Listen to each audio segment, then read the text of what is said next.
Hey everyone, Kayla from Ressio here. Wanted to do a walkthrough of Ressio's scheduling capabilities. So keep in mind we have this both available on the project level as well as some company-wide views, which we'll get to in just a moment.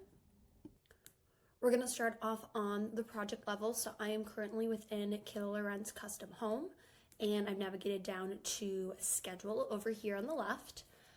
Keep in mind there's going to be a couple different views in Ressio for creating and editing your schedule. Use whichever view is going to be most comfortable to you. We're going to walk through the different options here today. So going ahead and creating a schedule, we have a couple different options. You can create a schedule from scratch by using this create button in the upper left-hand corner and dropping in all of your items.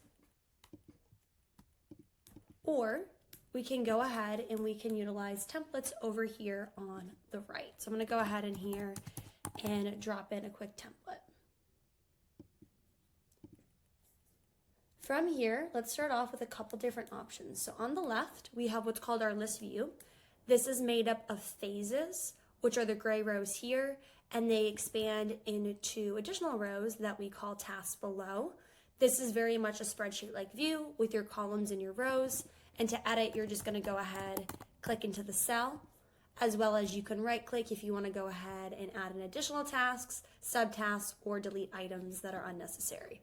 So again, we're just clicking into our cells to add additional information here, going to look and feel just like a spreadsheet. Keep in mind too, everything on your schedule does have some additional functionalities outside of just the columns that we see here. We have the ability to create custom checklists for our individual items.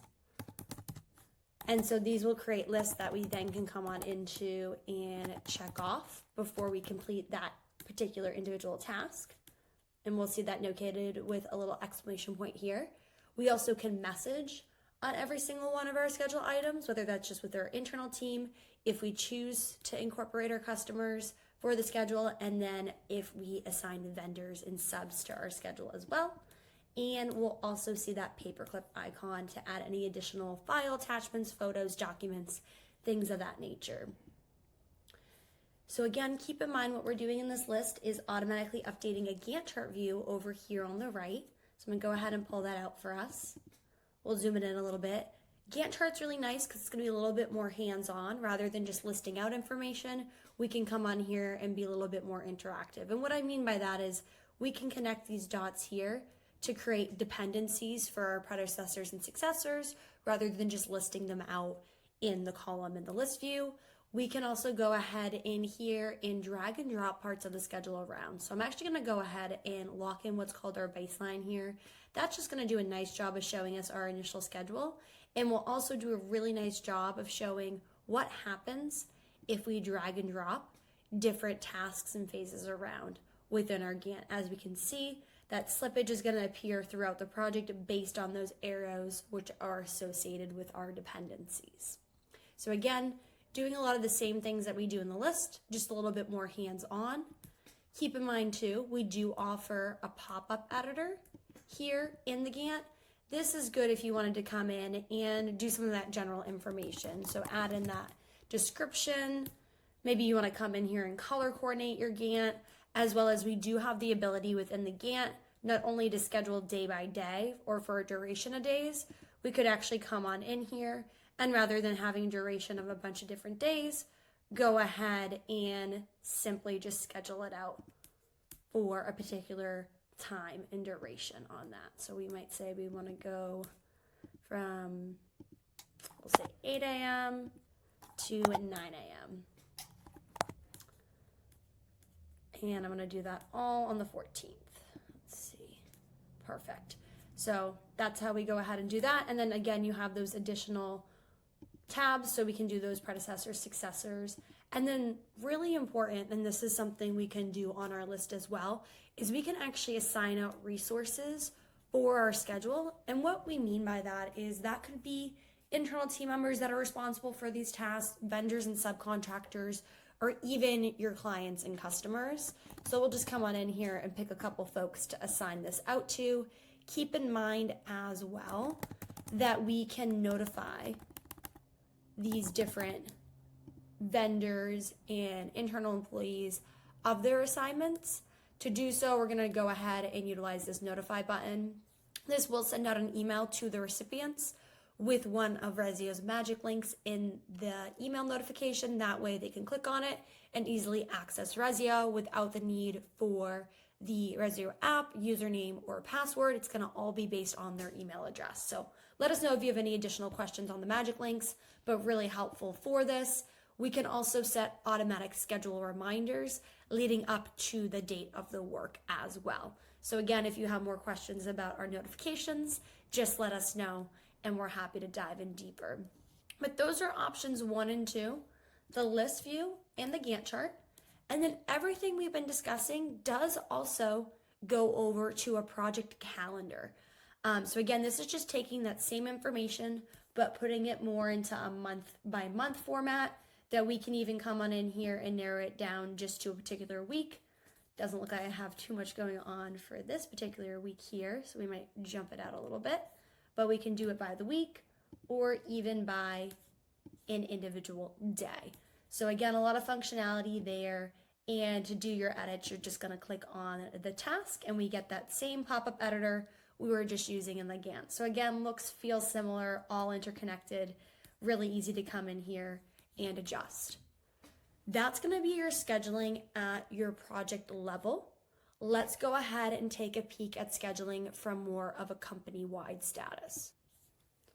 Taking a peek at one of our first company-wide views, it's called resources. And this is what is our resource scheduler. So thinking back to the schedule assignments that we made, whether those were internal team members, vendors and subcontractors, or our customers, this will take those assignments and display them across projects and across individuals on one screen. We do have the ability to filter this down by hour, by day, or by week.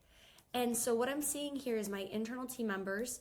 I can see which projects they've been assigned to for which dates, what phase, and what task they are associated with. And again, this is available for my team.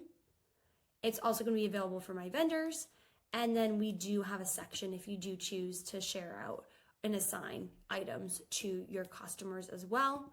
If you need to do any edits on here, just hover over any of the items and we can edit the task directly. So very easy to come on in here, keep up to date on this information and do your edits. And again, this is going to show your resources across your projects. Next company schedule view is called a timeline. This is going to take, again, across projects, all of the timelines. So based on the duration, the start date to finish date for each of your jobs, it will stack them up on top of each other. So it's a really great way to see where you're really busy with projects versus where you might be freeing up to start new work. Keep in mind too, you can get customizable with this where we're able to come on in here and color coordinate each job. That way it's a little easier to digest what you are looking at.